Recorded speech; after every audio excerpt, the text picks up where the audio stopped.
Regardez un peu cette blague. C'est une personne qui a fait un produit, qu'il a mis sur un TPE, et pour lui, il n'est pas conscient que c'est une blague. Il me dit alors, mon produit est officiel, tu peux aller le voir. Et il m'envoie cette page. Moi, je sais pas c'était quoi son produit. Je vois que le produit s'appelle Maîtriser le design graphique de novice à expert. Donc, c'est quand même difficile ça, parce que vendre un produit sur ça, si on vendait un produit sur soigner le mal de dos, on pourrait se permettre de faire une page de vente pourrie. Mais là, c'est maîtriser le design graphique, c'est vraiment spécifique. Design graphique, c'est ce qu'on voit. Et qu'est-ce qu'on voit là quand on arrive là? Le palmier, la plage, la photo moisie. Peut-être qu'on la voit pas sur cet écran parce que moi j'ai embelli les vidéos hein, avec un filtre. Mais elle est toute étirée, cette photo. Elle est moche. Et de toute façon, qu'est-ce que ça fout là? Un palmier. Et le reste, c'est-à-dire l'image principale, on a un rond avec des couleurs, un pointeur souris moche, déformé, un crayon, un clip art de crayon, même pas beau, et un texte. Maîtriser le design graphique de novice à expert. Oh, est-ce que c'est pas. Enfin, je sais pas, ouais, tout le monde le voit là, ceux qui écoutent cette vidéo, vous êtes conscients que c'est une blague. Sauf celui qui l'a fait. Ah, en tout petit, qu'on voit rien. Êtes-vous prêt à commencer par créer de beaux logos qui impactent votre marque? Ou non? Et puis voilà, le dessin. Alors ça continue comme ça.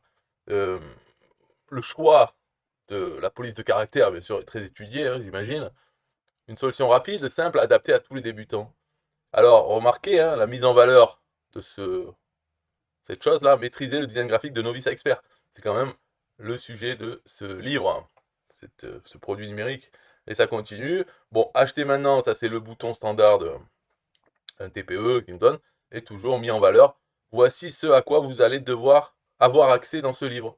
Et on a le sommaire.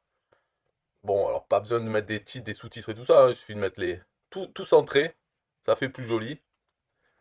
Et un deuxième bouton, au cas où on avait raté le premier, plus une phrase en bas qui est, euh, qui est une phrase en latin qu'on met en attendant de mettre un vrai texte, quoi.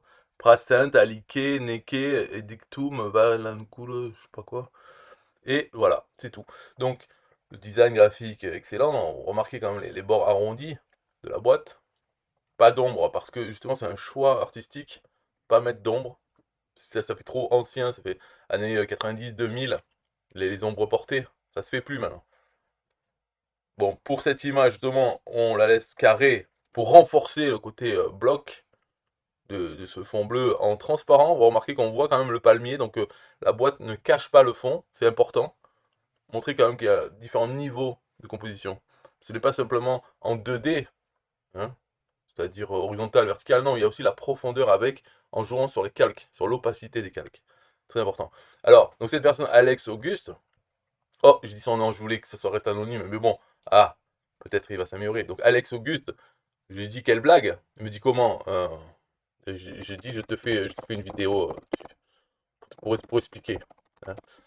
Bon, des vidéos j'en fais tous les jours, alors il ne faut pas se formaliser sur le fait que j'en parle, et puis ça te donne l'occasion de l'améliorer si tu as envie.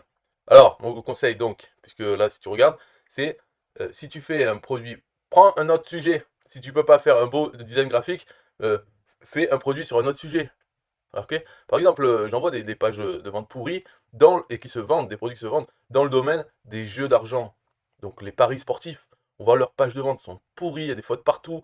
Le texte, c'est n'importe quoi, c'est comment gagner aux courses et tout ça. Que des merdes, mais ça se vend. Parce que les gens qui achètent s'en foutent de savoir, de voir le design. Tu leur mets une image de cheval toute pixelisée, ça suffit, c'est déjà bien. Au moins ils savent que ça parle bien de ça.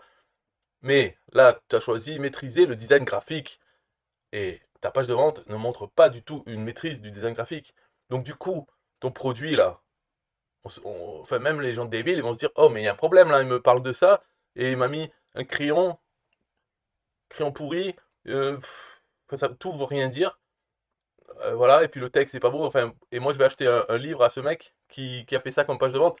Donc, il y a un petit problème.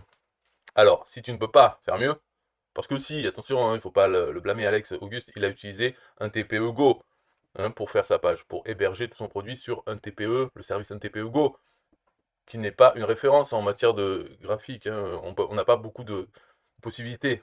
Mais, je veux dire, on n'est pas obligé de faire aussi nul. Par exemple, l'image de fond, on peut ne pas en mettre. Alors, avoir du blanc ou du noir en fond, c'est peut-être mieux qu'avoir un palmier tout pourri l'image est tirée, hein, peut-être c'est mieux. Donc il faut essayer de faire le mieux possible avec l'outil qu'on a. Et si un TPE Go est très limité, eh bien il faut essayer de faire son maximum. Par exemple, première phrase là, tu vois que je sais pas, ça va à la ligne juste pour marquer A expert. Donc, toi tu peux dans ton éditeur, après les 2 points, tu peux appuyer sur entrée.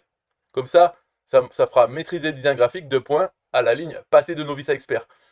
C'est pas ça qui va changer le monde, mais au moins, ça sera moins pourri que de passer à la ligne comme ça, quoi. Voilà. Cette phrase là, êtes-vous prêt à commencer? Donc ça, c'est censé être le sous-titre. Là, c'est le titre, le slogan, ou l'accroche, et puis une petite phrase. Question, mais c'est tellement petit. Ça, tu peux changer la taille de la police.